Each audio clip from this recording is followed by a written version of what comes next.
Okay, para naman sa mga kababaihan na katulad ko na 50 plus at kayo ay nasa dating stage, yung nakikipag-date kayo ngayon, para sa inyo ang video na ito. Kasi minsan merong mga bagay na nagagawa tayo during dating na akala natin ay tama, yun pala ay nakaka-turn off sa mga lalaki na ating kadate, lalo na kung 50 plus na rin yung kadate ninyo, talagang o kaya naman ay senior na. Ang problema dyan, kapag nakitaan tayo ng hindi maganda o turn off para sa kanila, hindi nila yon sasabihin. Hindi nila tayo i-correct. At hindi ka rin bibigyan ng second chance. Yan yung maglalaho na lang na parang bula. Kaya mapapatanong ka sa sarili mo na bago kami magkita, okay naman kami. Okay naman kami magka-chat sa online, okay naman kami. Bakit bigla na lang siyang nawala after ng first date namin? So yan, sa video na ito, pag-uusapan natin yung mga bagay na nakaka-turn off sa mga lalaki during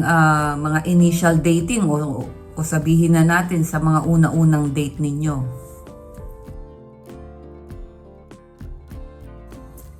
Ayan, welcome back sa aking channel. Ako po muli si Lorelly, ang inyong Ate Lors. Ayan, magandang topic natin, exciting para sa mga kaedad ko. Kaya lang ako ay wala na sa dating, tapos na ako dyan dahil ako po ay may asawa na. Alam nyo, pagdating sa dating, lalo na sa edad natin, hindi naman na natin kailangan magpaka-trying hard na magmukha tayong bata. Maganda lang talaga kailangan, fresh ka, alam mo yun, mabango, malinis, pero hindi yung super trying hard ka na magmukha kang teenager, 'di ba?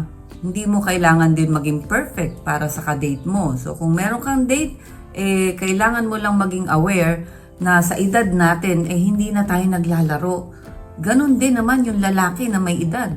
Kung ang makakadate mo ay may edad din, mas matanda din sa'yo, ang intention niyan puro na rin dahil ayaw na rin yan na magsayang ng panahon. Ang gusto lang din yan, kapayapaan. At ang gusto lang din yan, authenticity, yung totoo. Yung genuine, ang kanyang makikilala at ang kanyang makakasama sa buhay muli. At kapag hindi nila yan naramdaman sa first date pa lang, sa unang pagkikita ninyo, ay magmo-move on yan or maglalaho na lang yan. So simulan na natin, ano ba yung mga nakaka-turn off ng mga bagay na yan? Unang-una, yung hindi mo ipapakita kung sino ka talaga, yung totoong ikaw. Diba? Ito ang pinaka-surprising sa lahat. Kasi maraming lalaki ang nagsasabi na ayaw nila ng filtered version mo. 'Di ba? Kasama na dito yung sobrang pagtatago ng katawan mo or sobrang pagtatakip ng mukha mo, kinulapulan mo na ng sobrang makeup. Tapos pagdating sa online, sa Facebook mo, super filtered na nung nagkita kayo in person, parang maiisip nila na siya ba to? Ikaw ba yan? So ang laki ng pagbabago, hindi tugma yung personality mo online sa personality mo in person. So, big no-no yan sa unang date pa lang. Kasi parang ang lalabas niyan, parang na-peke sila ng parang advertisement o peke yung advertising na kanilang na-click, di ba? Parang ganun ang kalalabasan niyan. So, sa umpisa pa lang pag ganyan ay nawawala na ang tiwala kaagad ng lalaki. So, sa umpisa pa lang, kay online man yan o in person, huwag kang magpanggap dahil kung magugustuhan ka ng lalaki, magugustuhan ka dapat kung sino ka at kung ano ka. Okay, yung turn off number 2. Yung umpisa pa lang ng pagkikita ninyo ay puro reklamo na tungkol sa nakaraan mo o tungkol sa ex mo ang topic mo. Yung ex ko kasi, alam mo, lahat ng lalaki pare-pareho lang yan. Yung mga ganyang linyahan, ha? Alam mo, grabe ang trauma ko sa ex ko kasi ganito, ganyan. Huwag muna. Stop muna. Huwag muna yung topic na yan, lalong-lalo na sa unang date ninyo, sa unang pagkikita ninyo, sa unang pagchat-chat ninyo. Huwag muna yan. Kasi ang mangyayari dyan, kung ikaw may trauma, tapos yung kausap mo may trauma din, yun ang pag-uusapan nyo, magkakaroon kayo ng attachment na nagmula sa trauma bonding ninyo dun sa nakaraan. So hindi nyo makikita yung authentic o yung katotohanan kung bakit kayo naging connected. Baka naging connected kayo dahil may parehas lang kayong experience, may parehas kayong pinagdadaanan. Hindi kayo naging connected dahil compatible pala kayo. So wag muna yan. Okay? Dahil isa pa, hindi rin therapist yung kadate mo. Kadate mo yon, hindi yun na psychologist or magko-coach sa'yo pagdating sa mga relasyon mo nung nakaraan, mga problema mo nung nakaraan, or yung mga dalahin mo. Kasi ang mangyayari dyan, iisipin ng kadate mo, nako, ganito pala to. E di pagka tapos na kami, magiging ganito rin ako. Magiging toxic din ako sa paningin ng ibang tao na pagkikwentuhan niya. So habang nag-uusap kayo, mga lalaki, wina-wire na nila yan, yung mga kung ano yung sinasabi mo, anong nakikita nila, na-analyze na nila yan. Ganon din naman tayo mga babae sa dating. Pero kung syempre, ang topic natin na to para sa mga babae. So kung ganyan, ino-open mo kagad yung mga problema mo sa ex mo, ibig sabihin hindi ka pa totally healed. Hindi ka pa nakaka-move on totally. So bago ka makipag-date, tapusin mo muna yung process ng healing na yan. Diba? Kung hindi ka pa tapos, ilabas mo yan, ikwento mo or sabihin mo, mag-express ka ng problema mo sa mga kaibigan mo, hindi sa kadate mo. Or mas maganda talaga bago ka makipag-date ay yung totally healed ka na. Turn off number 3, ito na, yung hindi updated nga, yung picture mo sa Facebook, sa online, di ba? Ito, napaka-common nito pero deadly to. Kasi kapag hindi tugma yung online image mo sa real life mo, wala na, nawawala na ang attraction kaagad. Instant yan. Sasabihin pa nung lalaki, hindi ko siya nakilala. Parang ibang tao. Ang worst na worst dyan, baka pagkakita pa lang sa'yo, halimbawa sa sasakyan, baka hindi ka napasakayin, o baka hindi na bumabayan, o kaya naman sa restaurant, nakita kang ganon. Tapos, baka hindi na tumuloy yan, hindi na yan umupo sa table mo. Kung gusto mo ng lalaking tatanggap sa'yo, ipakita mo talaga kung sino ka, di ba? Ngayon, hindi yung 10 years ago na itsura mo sa online. Turn off number 4, yung ginagawa mong project yung lalaki. Halimbawa na, nagde-date kayo, tapos meron siyang mga kinikwento, nagpapaka-coach ka kaagad, binibigyan mo siya ng mga advice, paano siya magbabago, paano siya maaayos, na parang pinapakita mo na mababago mo siya, na maaayos mo siya. Huwag muna ganun kasi parang lalabas, magpapakananay ka sa kanya.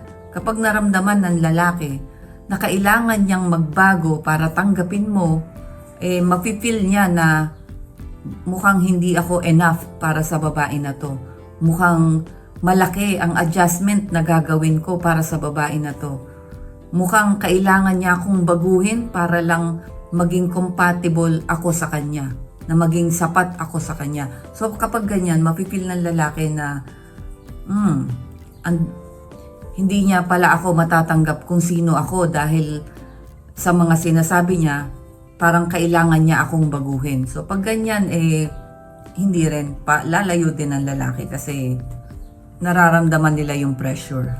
Okay, yung turn off number 5, yung masyado yung maganda na confident tayo, pero kapag nasobrahan, yung talagang pinapakita mo na ikaw ay super strong, independent woman, na kaya mong gawin lahat, na hindi mo siya kailangan, parang ganun yung lalabas.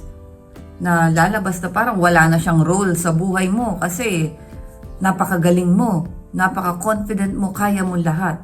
Kapag ganyan, makikita ng lalaki kung gaano ka ka-strong. Ano pang papel niya sa buhay mo?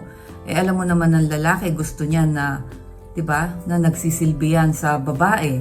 Baka humanap yan ng babae na kakailanganin siya. Hindi yung babae na hindi siya kailangan. Hindi naman kahinaan yung pagtanggap ng tulong sa lalaki, di ba?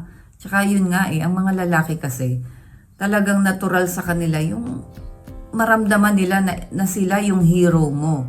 Kung nararamdaman pa lang nila sa unang date pa lang na mas malakas ka sa kanya, paano na? Kasi ang feeling niyan, baka wala na siyang maibigay sa'yo. Baka sa bandang huli, isipin niya, lumabas ako na walang silbi. So, umaatras din ang lalaki kapag ganyan. Mas gusto nila yung nakikita na meron kang feminine side pa rin, yung soft side mo. Hindi yung puro galing at puro yung pagiging napaka-independent mo. Turn off number 6, syempre sa unang date pa lang, alangan naman magpakalasing ka kaagad, di ba? Nakaka-turn off yon. Di ba? Pwedeng isipin ng lalaki na baka may problema to sa kanyang pagkokontrol sa kanyang sarili, di ba? May problema sa alcohol. Or baka isipin niya, baka hindi niya ako gusto, kaya nagpakalasing na lang to.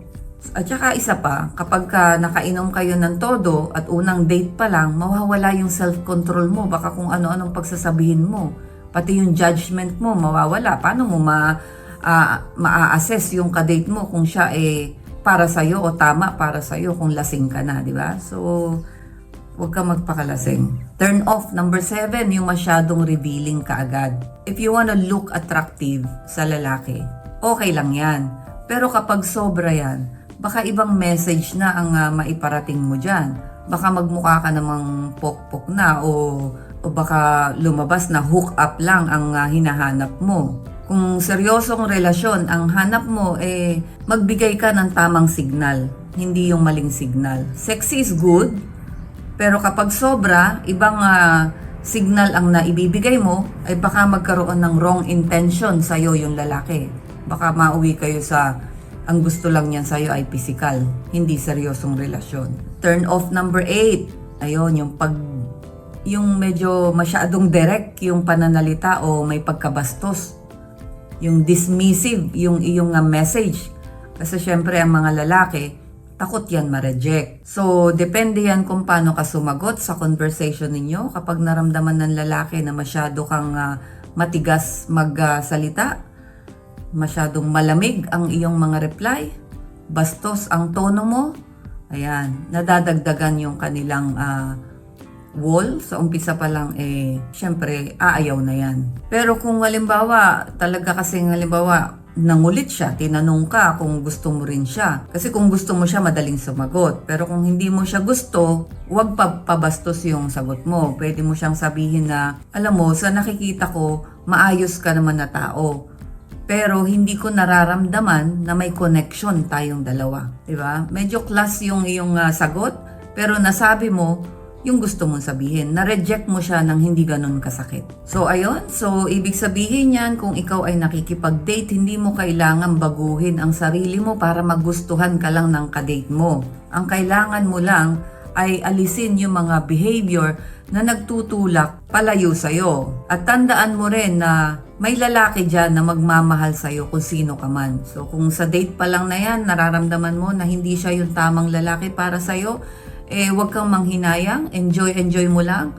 Tuloy lang ang pagpili, tuloy lang ang pakikipag-date para makapili ka talaga ng tamang tao para sa'yo. Hindi masama ang makipag-date ng makipag-date. Kasi yan yung karapatan mo para mamili.